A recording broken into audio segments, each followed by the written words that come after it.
Shawan Jabaran. बहुत बहुत शुक्रिया. Thank you very much, Mr. Shawan, that you are joining us again. Now, the situation in Rafah is terrible. We saw how the camp was attacked. We saw how people were burnt alive. Some of them were children. What is the news that you're getting out of Rafah? There is very little authentic news that we're getting out of Palestine at the moment. Look, bombing and killing and burning and attacking, this is a daily practice. Every minute they attack, they shell on civilians areas. That's the case. Now they cut off completely the telecommunication from Rafah. The people, they can't make any communication. They can't make calls. They can't use internet because they have no internet. The Israelis, they cut them off completely, not just in Rafah area, but also in the rest of Gaza Strip. This is how they use, and now the tanks go directly inside Rafah, go to Rafah area. You know that Rafah, it's a small city. It's on the southern side of Gaza, and the whole Gaza, everyone now is speaking about Gaza, the whole Gaza size is 360 kilometers square. That's Gaza. That's Gaza, all Gaza. And Rafah is small part of that in the southern side near the Egyptian-Palestinian border. And you speak about 1.5 million Palestinian civilians. Now they are living there. Most of them, they displaced people, from the northern side of Gaza to the south, to Rafah. And when the Israelis attack, they kill civilians. There is no others where will be killed. That's the case. Children, women, elders, civilians in general. And now, after they attacked Gaza just 2 days ago, they burned the bodies of the children, civilians, moms, grandfathers, mothers. That's what's happened. They killed 23 of children and women out of 42. Most of them, they used to sleep in tents. And here you speak about the tents and also plastic tents. They were burned when they were asleep. And it wasn't easy even for the medics, for the rescue group to take them out of that hell. And in the same time, the Israelis, they said, we will investigate and we will see. And even they lie.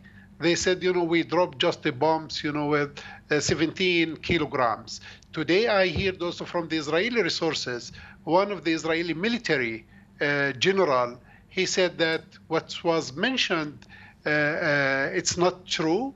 What they dropped there, it was more than 100 kilograms, speaking about the explosive material inside the bomb.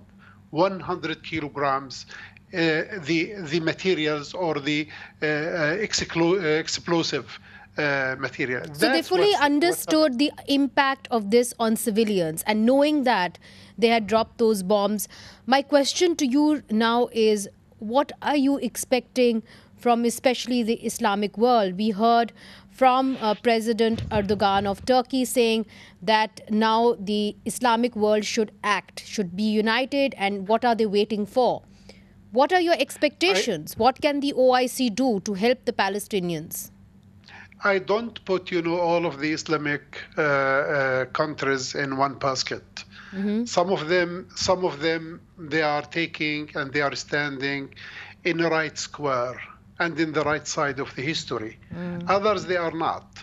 Some of them also, I don't want to say they are complicit with what's going on, but some of them, they help the Israelis in a way or another, directly or indirectly. That's the case.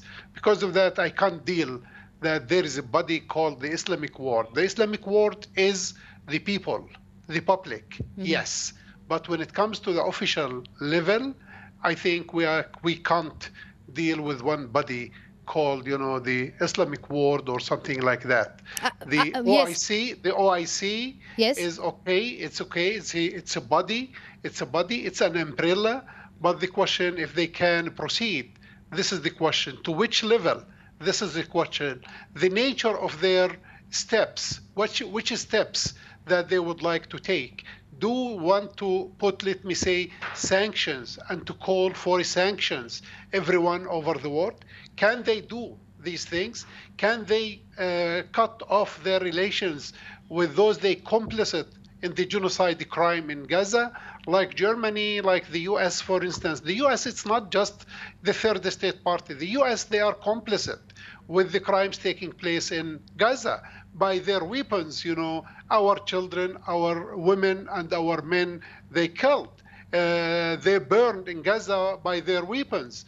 That's the case. And in the same time, the US, they protect them before the Security Council. When anyone brings the case before the Security Council, they use a veto. That's the situation. Even when it comes to Britain, also they continue, helping Israel, providing and trading, weapons to Israel.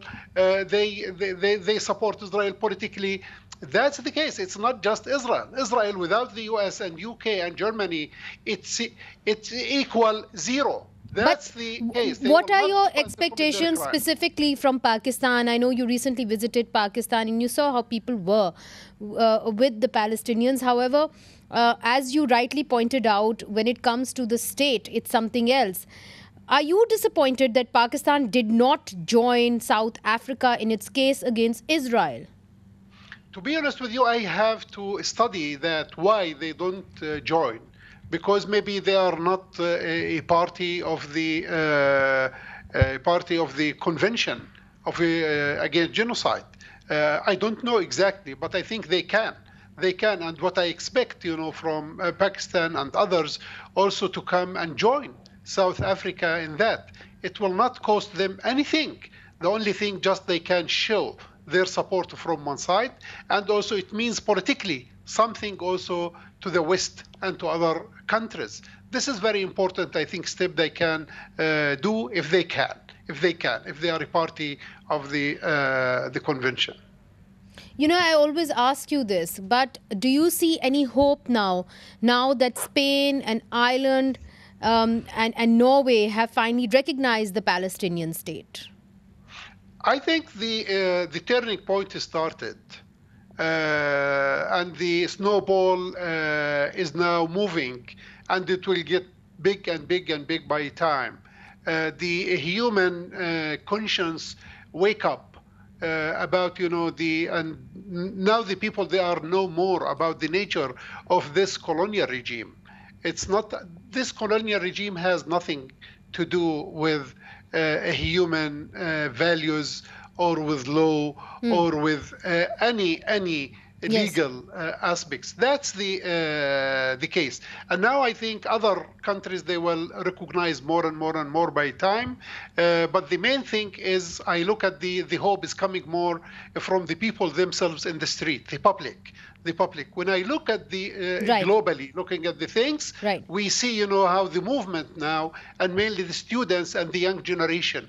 I think the young generation now, they are standing in a right square and in a right even side of the history regarding this genocide, unprecedented genocide. Right. Well, thank you so much for joining us from Ramallah. I know that you have always had a desire for hope, and these are very, very dark times. So please, we will not give up. Please hang on to that hope and hang on to your strength. We wish you strength. Thank you so much for joining us. और ये थे शाहवान जबरन जो कह रहे थे कि पाकिस्तान को चाहिए था कि वो जनूबी अफ्रीका के साथ इंटरनेशनल कोर्ट ऑफ जस्टिस में इज़राइल के ख़िलाफ़ जो है केस में शामिल होता, ताकि जो ये केस है इज़राइल के ख़िलाफ़ ये और मजबूत हो सकता.